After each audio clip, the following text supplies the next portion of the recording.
Assalamualaikum warahmatullahi wabarakatuh. Nahmaduhu wa nasta'inu wa ala umurin dunya waddin. Wassalatu wassalamu ala asyrofil anbiya'i wal mursalin sayyidina wa maulana Muhammadin sallallahu alaihi wasallam. Amma ba'du. Ya, pada hari ini kita akan kembali mengisahkan kisah-kisah para sahabat Nabi Muhammad sallallahu alaihi wasallam.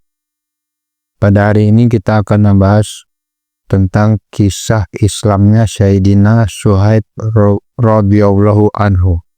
Sayyidina Suhaib radhiyallahu anhu dan Sayyidina Ammar radhiyallahu anhu memeluk Islam dalam waktu yang sama. Pada waktu itu baginda Nabi Shallallahu alaihi wasallam sedang berada di rumah Sayyidina Arqam radhiyallahu anhu. Kedua orang ini berangkat dari tempat yang berbeda untuk menemui baginda Nabi Shallallahu alaihi wasallam. Secara kebetulan mereka berdua bertemu di depan pintu rumah Sayyidina Arqam radhiyallahu anhu. Keduanya saling menanyakan maksud kedatangan masing-masing.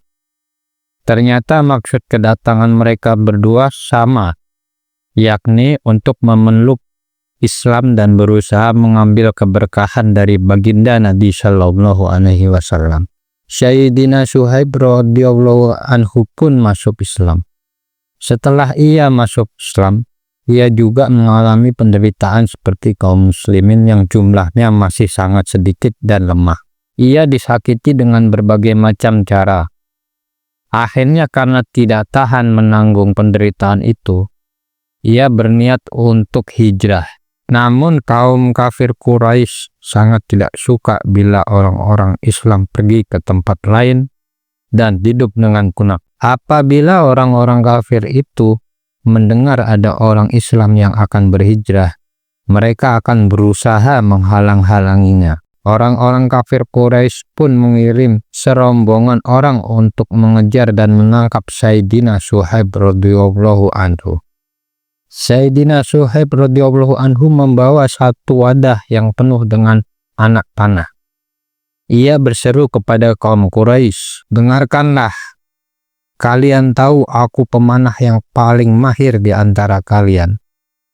Selama masih tersisa satu anak panah padaku, kalian tidak dapat mendekatiku.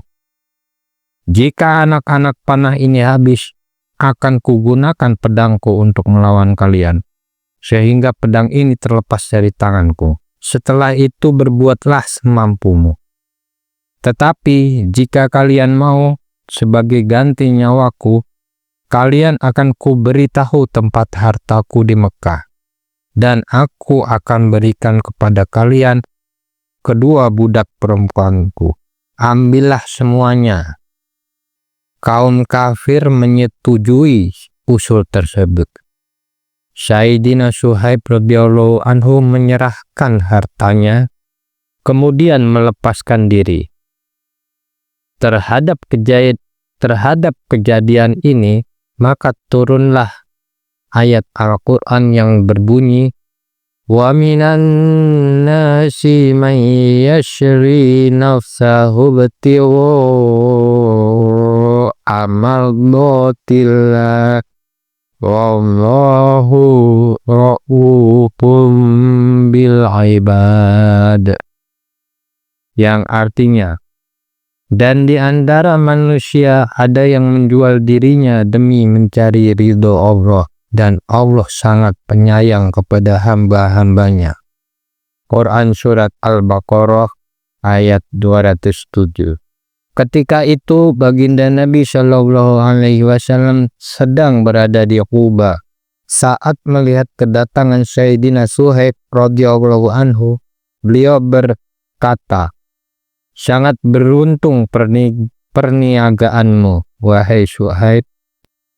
Sayyidina Suhaib radhiyallahu anhu bercerita, "Suatu ketika baginda Rasulullah sallallahu alaihi wasallam sedang memakan kurma dan aku menyertai beliau makan. Ketika itu salah satu mataku sedang sakit. Lalu baginda sallallahu alaihi wasallam bersabda, 'Hai Suhaib, matamu sakit tetapi kamu memakan kurma. Aku menjawab, Suhaib menjawab, "Ya Rasulullah, aku makan dengan sebelah mataku yang sehat ini." Baginda Rasulullah Shallallahu Alaihi Wasallam tertawa mendengar jawabanku. Sayyidina Suhaib radhiyallahu anhu banyak membelanjakan hartanya di jalan Allah Subhanahu wa taala. Sehingga Sayyidina Umar radhiyallahu anhu pernah berkata kepadanya, "Engkau telah berlebih-lebihan wahai Suhaib." Sayyidina Suhaib radhiyallahu anhu menjawab, "Aku tidak menggunakannya untuk hal yang sia-sia." Ketika Sayyidina Umar radhiyallahu anhu hampir wafat, ia berwasiat agar Sayyidina Suhaib radhiyallahu anhu mengimami sholat jenazahnya. Ya, demikianlah. Terima kasih untuk penjelasan tentang kisah Sayyidina Suhaib pada hari ini.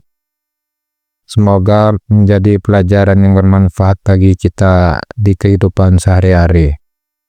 Kurang lebihnya mohon maaf. Wallahul muwaffiq ila aqwamit thoriq. Wassalamualaikum warahmatullahi wabarakatuh.